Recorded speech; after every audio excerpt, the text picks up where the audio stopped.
Good evening. Spooky season has begun, Wolfpack. You know what that means. Marathons of Halloween specials. And as all pop culture enthusiasts know, there's no better show with a vast number of grand spook specials like the animated American epic known as The Simpsons. Mind if I chew your ear? Dad, you killed the zombie Flanders. He was a zombie? If you know me, then you know I adore The Simpsons. It's one of the greatest cartoon comedies ever made. Why, it's been going on for years and years and years and years and years and years and years and years and years and years and years and I did it! Point is, it's a long runner. I love The Simpsons, and I love horror, so naturally, I love both when put together. While the show's not as polished now as it was for the past decades, the one area The Simpsons always triumphed in was their Halloween events, the Treehouse of Horror Tales. For those who've been living under a rock, The Simpsons is a wacky cartoon sitcom about a dysfunctional family of goofballs getting into zany antics while trying to live their daily lives. We won some laughs, some feels, some iconic moments of television, and some edgy comedy to offend those uptight squares, like a grouchy dad choking out his brat. Like when you look at Friday the 13th Part 1. It's pretty tame by today's standards. However, we're here to talk about The Simpsons on Hallows' Eve, as this was a major highlight of the series. This tradition originally started as the kids and parents sharing ghost fables in their treehouse to scare the others, but gradually expanded into a whole new breed of monster as the show evolved. The psychotic family and residents of Springfield would entertain with non-canon horror comedy shorts, where the show went insane with the dark terrors, blood and gore, or even shocking laughs. Treehouse of Horror was mainly about our cast parroting horror movies, or occasionally trying an original what-if idea to partake in some grim fun on the horrific holiday. And they were fantastic. Hey, Homer, cut it out.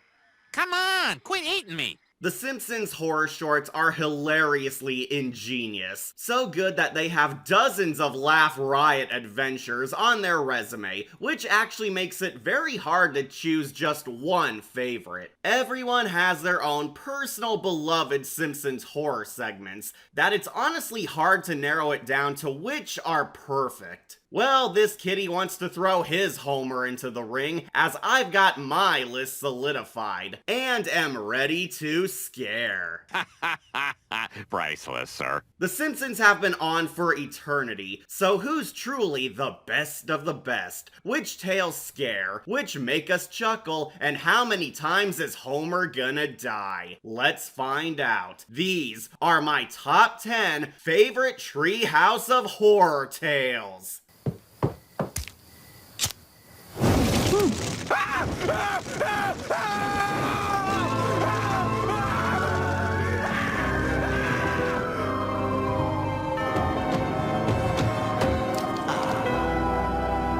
The Raven. An oldie but a goodie, The Raven's an instant classic for this saga, as it's sharply witty, contains eerie imagery, has a traditional Homer vs. Bart battle, and is shockingly clever for a dumb Simpsons plot. The Simpsons parody Edgar Allan Poe. Homer fills in the spot of paranoid main protag, while Bart, the bratty troublemaker, is the titular Raven. Eat my shorts. And it's essentially a goofy slapstick fight between the two, while some homages and tributes to Edgar Allan Poe's work are tossed in for good measure. This short's a bizarrely fun love letter towards the literary legend's work, and contains both smart humor for the horror fans, while also partaking in goofy Looney Tunes antics for lowbrow humor. It's kooky, amazingly well written, and super quotable. Raven Bart only says one line, but everyone remembers and repeats this banter since it's that funny. Take thy beak from out my heart, and take thy form from off my door. quoth the raven. Nevermore. Why, you little... This short was so good that even English classrooms and teachers show it to students to help get them into prose writing, since it left that huge of an impact upon viewers. Though James Earl Jones's haunting narration helps grant it a creepy factor too. For a silly Homer versus Bart duel, there's also some vivid horror imagery that still looks unsettling. It goes without saying that this entry became just as classic as Edgar Allan's poetry, thanks to some wicked atmosphere, over-the-top cartoon antics, and the writers showing their homework without shame. All this time later, the Raven still soars highly forevermore. Oh, I hate Halloween.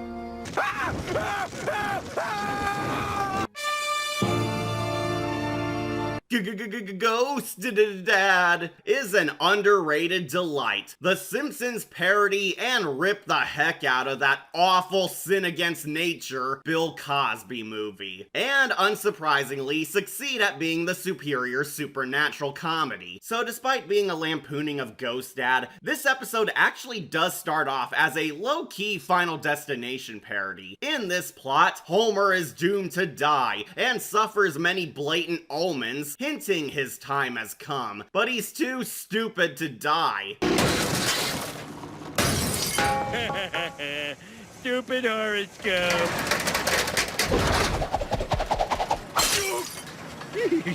Stupid Flora Pope. Alas, Homer perishes in the most hilariously dumb way possible. Death by broccoli. But I thought broccoli was... Oh, yes, one of the deadliest plants on Earth. Why, it tries to warn you itself with its terrible taste.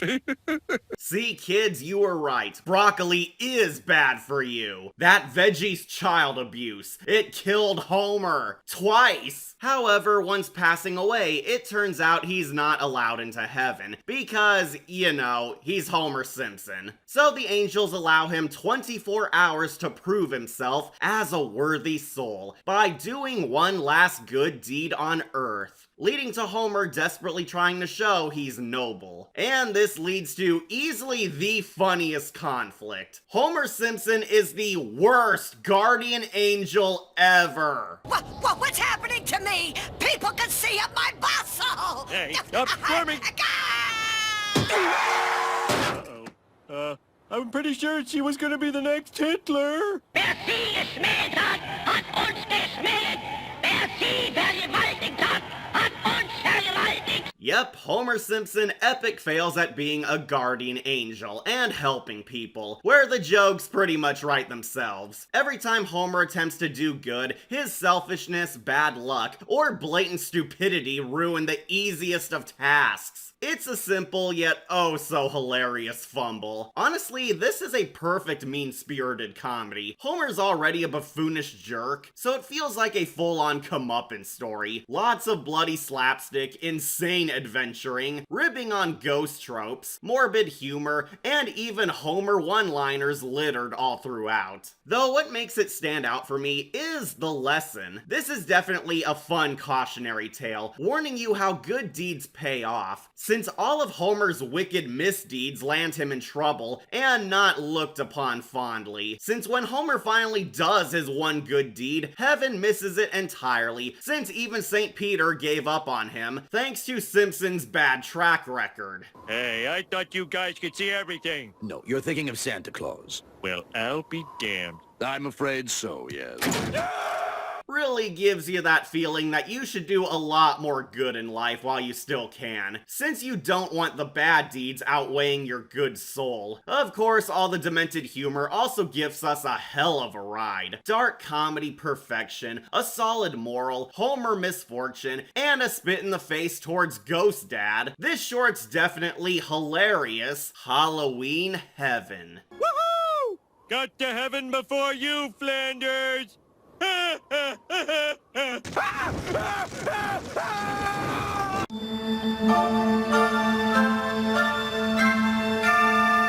Desperately Seeking Xena may not be iconic, but it's one of my absolute personal faves. After a freak accident at the school's Halloween fair, Bart and Lisa gain superpowers, becoming the superheroes Stretch Dude and Clobber Girl. He'll wring your neck and she'll kick your ass. There's Stretch Dude and Clobber Girl.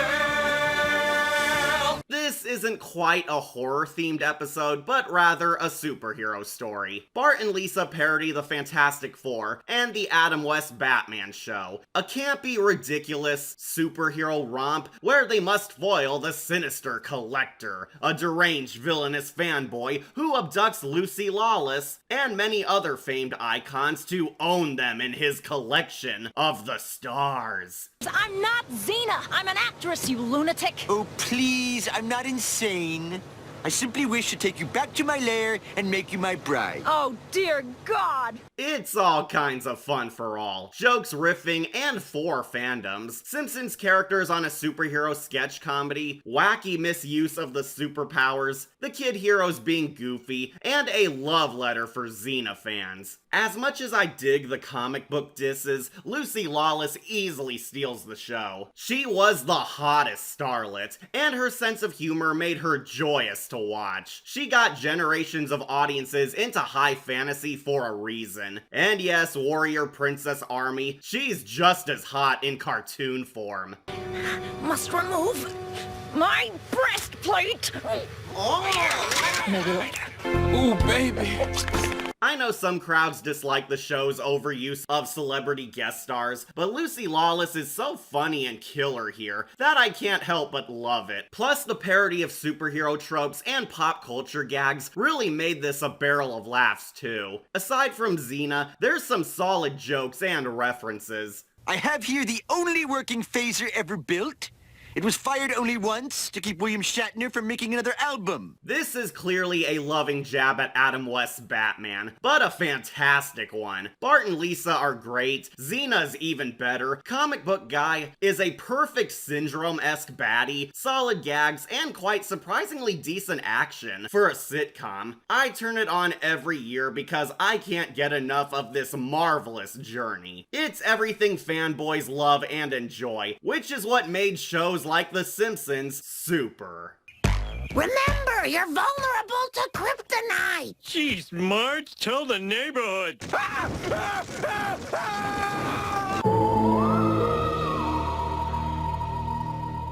Yeah, we all knew Citizen Kang had to make the list. This one has gone down as one of the all-time greatest hits of The Simpsons. Homer is abducted by aliens. But not just any Xenos, it's the iconic Halloween aliens who pop up every season. My name is Kang, and this is my sister, Kodos. Hello. The Twin Terrors seek to rig the presidential election by going undercover as then political runner-ups President Bill Clinton and his opponent Bob Dole in order for one of them to legally win the election for U.S. leader, allowing one of them to soon then take over the world. Naturally.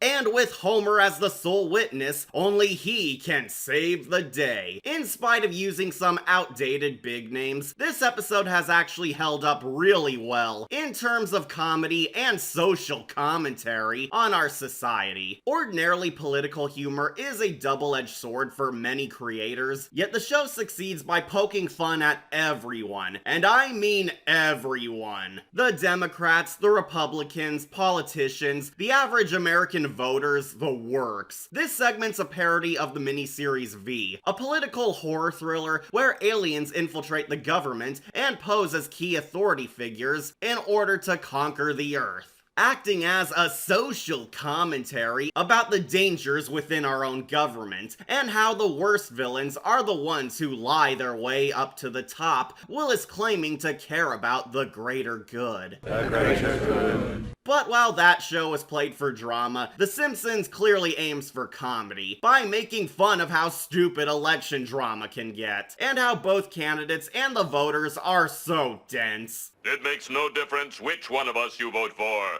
Either way, your planet is doomed. Doomed! Well, a refreshingly frank response there from Senator Bob Dole. But of course, the greatest strength is the comedy gold. Many of the jokes are so clever that they really catch you off guard. I'm afraid we'll have to dispose of you. No, what are you spraying me with? Run, so no one will believe your story. That's still so good. What also helps this episode really stick out is how it has this theme over no matter what choice you make, everyone still loses. Which sums up election time so perfectly, it's scary. It's got a masterful handle of the mean-spirited antics, the over-the-top villains are out of this world, and the jokes pretty much flawlessly capture that cynical viewpoint over life. It's no surprise why many still love this, because the idea itself and edgy comedy withstood the test of time stupendously. Or it's just plain funny. Cast your vote. Homer and the aliens are at their best here, so the characters alone manage to carry it up supremely. The political humor is legit good, and it's wildly unpredictable. Those feats easily won this cat's support. Don't forget your stinking flag.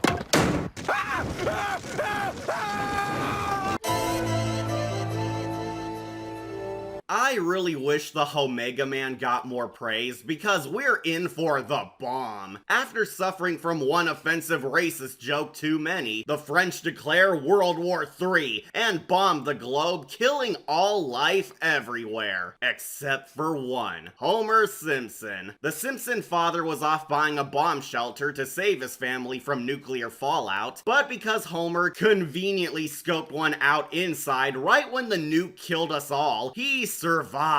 That's right, Homer Simpson is the last man on Earth. And I can do everything I've always wanted! Where, as you can guess, he homers it up and parties now that he owns the town. This fable's a total homage to the obscure sci-fi horror The Omega Man, a really decent tale about the last man on Earth pondering what went wrong with society and trying to keep it alive in a bleak new realm. However, my younger viewers and mainstream audiences may recognize its remake I Am Legend instead, since just like on Heston and Will Smith's flicks, the conflict comes in when the last human discovers he isn't alone. Monsters roam the earth, as those who didn't die from the war were genetically transformed into ghoulish abominations. You're mutants?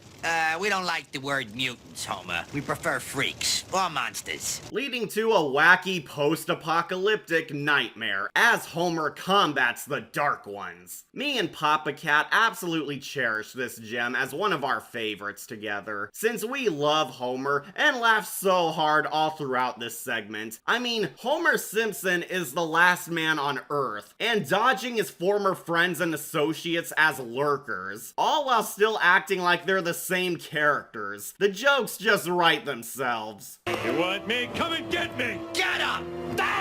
Truthfully, I thought this one was a million times funnier than the 28 Days Later parody. This one focuses a lot on the Simpson father. The former townsfolk nonchalantly acting like mutant monsters is silly. There's some high suspense all over for such a goofy world, and actually a rare moment of the Simpson family caring for each other. This has one of the weirdest yet wholesome twist endings in the Treehouse saga. Homer returns finding out that his family is fine. They survived the Holocaust thanks to their house's lead paint, and the Simpsons are actually happily reunited. Even the mutants are touched. It's kinda sweet. Not to mention, we get a darkly hilarious conclusion. We can all work together to build a utopian society free of violence, hate, and prejudice. My family and I share your vision for a better now!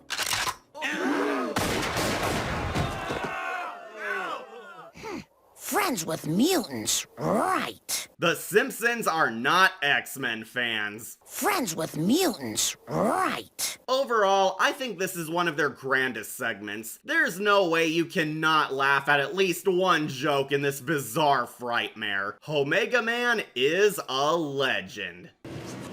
Die, you junk-faced goons!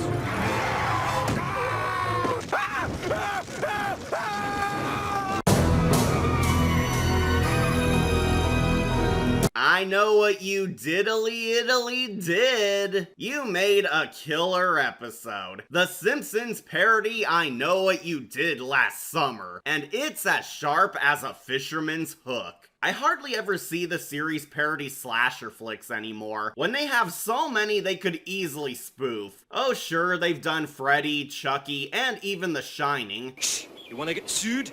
But I really wish they did more big-name slasher killers, since this segment shows that they really have high skills at tearing them apart. What did the Simpsons do to attract some ghastly terrors? They accidentally ran over and killed Ned Flanders! He's dead! He's definitely dead!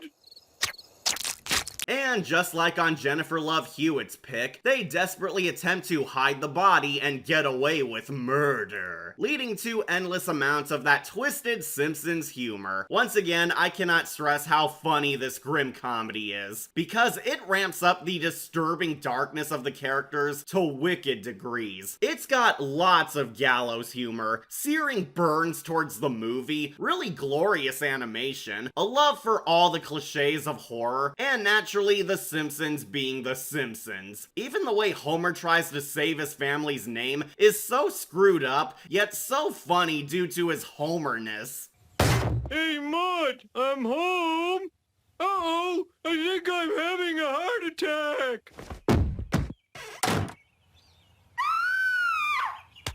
And that's the end of that chapter! Now why didn't Julie or her pals think of that? Alas, like in the slasher fable, somebody knows what they did last summer and pursues them out of revenge. Yes, for reals, the fisherman killer is hunting down the Simpsons. That alone makes this awesome. The Halloween fun and jabs at the slasher genre are so grand that they help elevate it even higher. Dear God, it's Homer. If you really love me, you'll save my life now.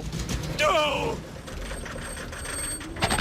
The twist ending behind this one is also super bizarre and hilariously weird that I dare not spoil it, since it's so golden. The cast undeniably carry all the insane fun in this one, since both The Simpsons and Town of Springfield bring their A game. There's oddly some scary moments here and there, the love of slashers is on full display, the jokes never cease, and it's unapologetically morbid, as it tells all sorts of twisted gags. I hope this one gains more attention from fans, because it's such a sleek summer worth knowing. We've got to go to the police. Well, they'll never believe a Simpson killed a Flanders by accident.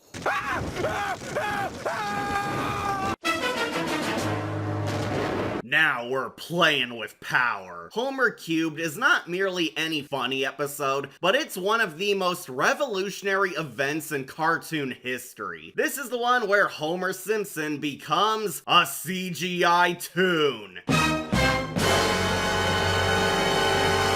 This plot's actually a parody of an old Twilight Zone tale, Little Girl Lost, where a little girl's lost within a parallel universe, as her parents desperately hatch a rescue plan to pull her back to our dimension. And The Simpsons brilliantly replaces the lost girl with Homer, leading to a hilarious screwball comedy. When Marge's nasty twin sisters visit, Homer tries hiding from them, only to end up in the third dimension. Homer enters the Matrix and transforms into a CGI Simpson. And this was where all the money, focus, jokes, and even hype for this episode went into. Seeing an iconic 2D character brought into the realm of 3D. Back then, CGI was very new and impressive at the time, to the point where everyone sought to achieve it, or in The Simpsons case, experiment with it to see what it could truly do for animation. While the 3D Homer is not nearly as impressive now, and sadly dated, it's still pretty wicked seeing what Homer and later Bart look like in Beast Wars animation. Whether you like it or not, there's no denying that this was a high mark for TV animation at the time, since the trippy graphics still hold a quirky charm to them. This place looks expensive. I feel like I'm wasting a fortune just standing here. Plus, when we're not hyper-focusing on the zany 3D world, the cast also grants a wonderful parody of the Little Girl Lost episode. The entire town tries locating Homer, only to epic fail every time. The jokes are simple, but still have some amusement. Do you see a light, Homer? Yes? Move into the light, my son. Of course, the 3D alone doesn't just make this gem shine, as the conflict is surprisingly creepy too. The lost dimension eventually collapses when, of course, Homer homers it up. Watch it, Coney! Yeah! Oops.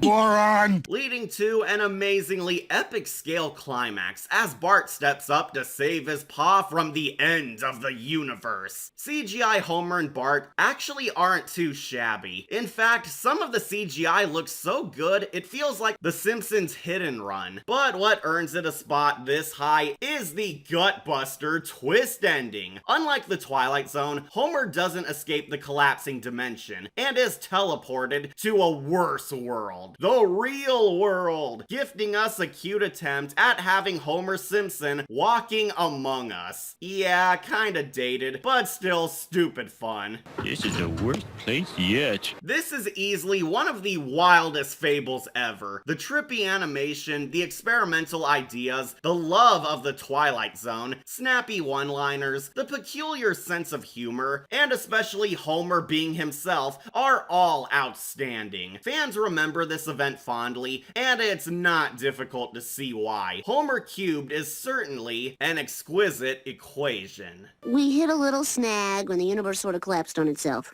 But Dad seemed cautiously optimistic.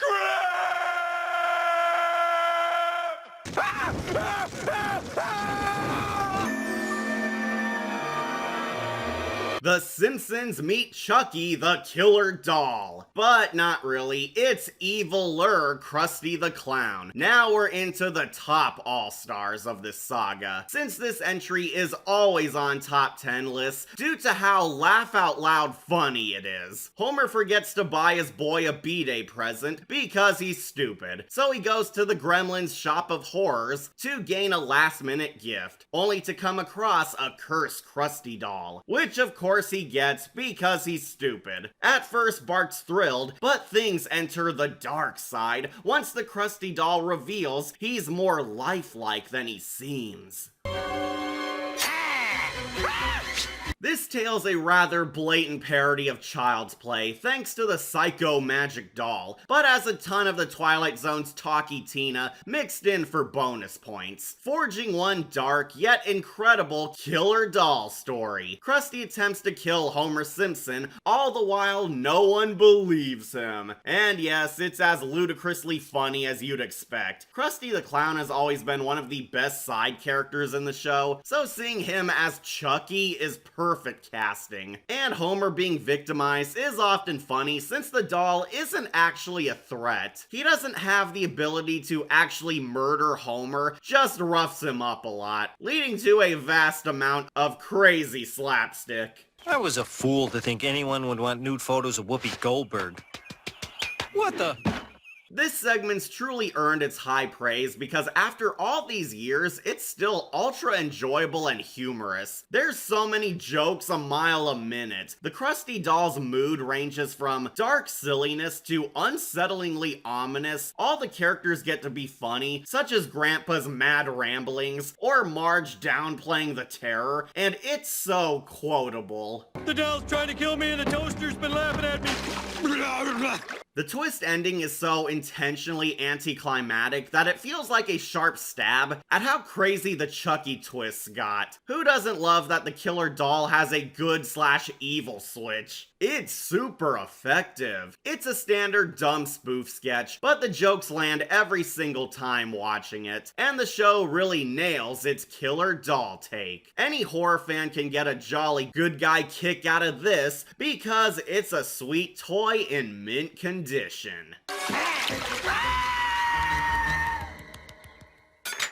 There goes the last lingering thread of my heterosexuality.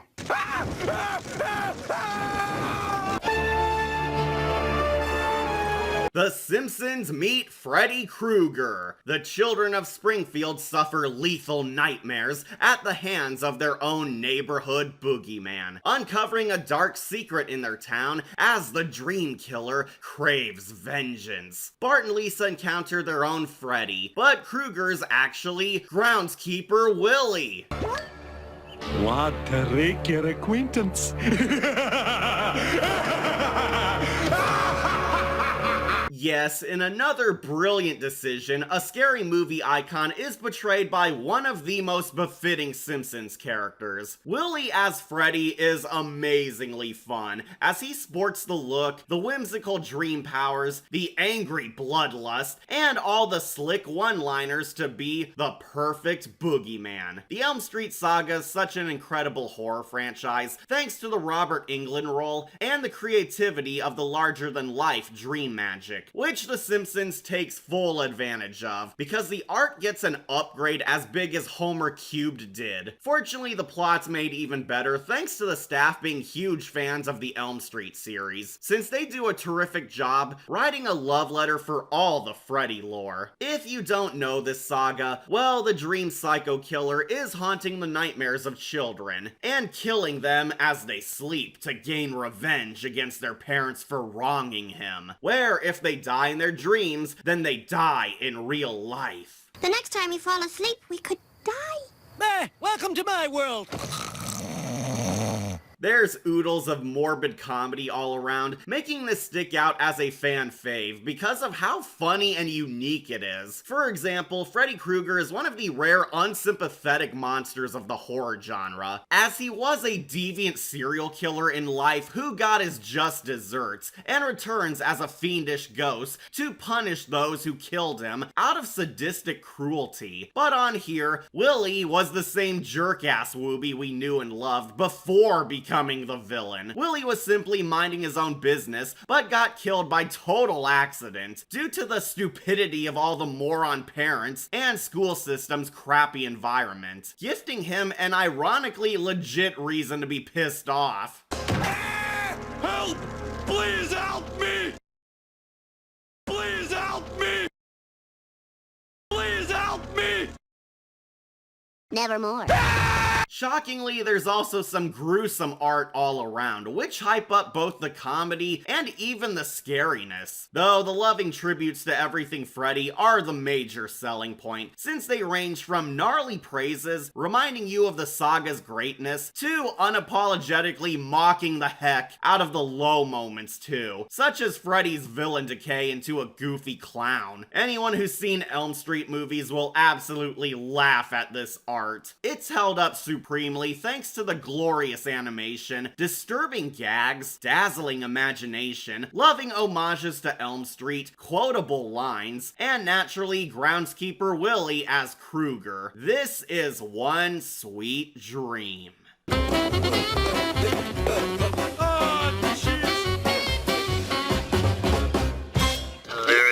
Loser. Before we reach our number one, here's a few honorable mentions.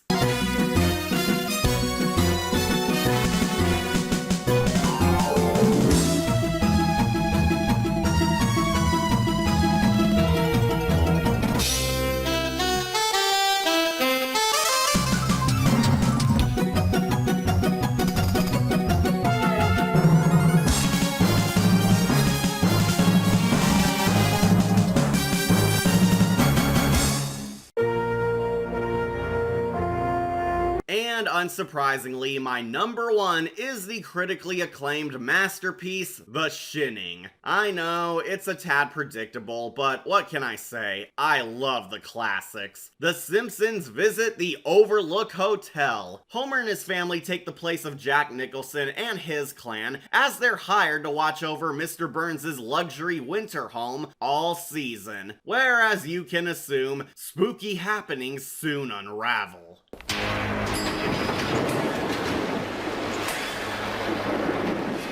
That's odd.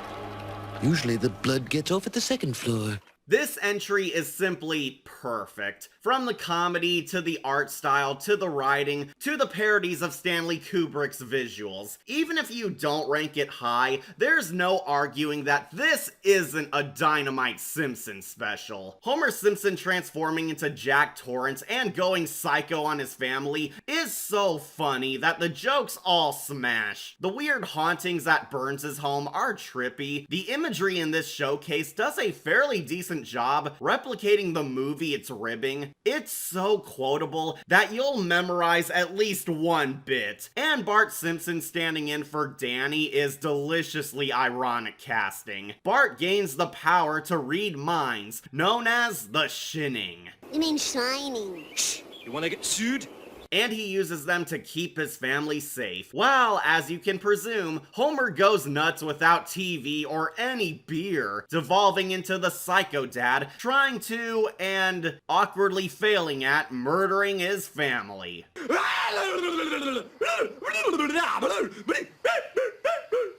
I don't even know what more I can say beyond its platinum comedy. You'd have to be made of stone to not laugh at any of these jokes, be enthralled by the dark atmosphere, or how far The Simpsons go in this title. You can tell the staff had a blast writing this, since The Simpsons are at their peak performances. The jokes never stop. It's perfectly paced in spite of being based on a 3-hour film, and all the scenes parodying iconic Shining moments work swell. Johnny! Down! David Letterman! Hi, David. I'm Grandpa. Don't! All right, Looney. Show me what you got. Is that the best you can do? This mock of The Shining ended up being so good that it actually helped the real Shining movie gain new audiences and fans adoring it. That was how influential The Simpsons could be. I honestly don't have a single negative thing to say about it because it's just that phenomenal. The sense of humor's endearing, the dark moments work, the love and riffs against Kubrick's horror masterpiece are awesome, and The Simpsons cast are so funny that it really did show how the characters could be dropped in any scenario and somehow turn it into fantabulous comedy. Watching this episode reminds you how and why The Simpsons was so successful for all these eons. I love it from beginning to end. There's nary a doubt in my mind, The Shinning is the best Treehouse of Horror tale. Change channel. Can't. Frozen. Urge to kill rising. And that completes my list. So, what do you think? Love them, hate them? Which are your favorite fables of the Dohside? Well, feel free to post down low. I'm your host, Catastrophe, and... Please be a dog.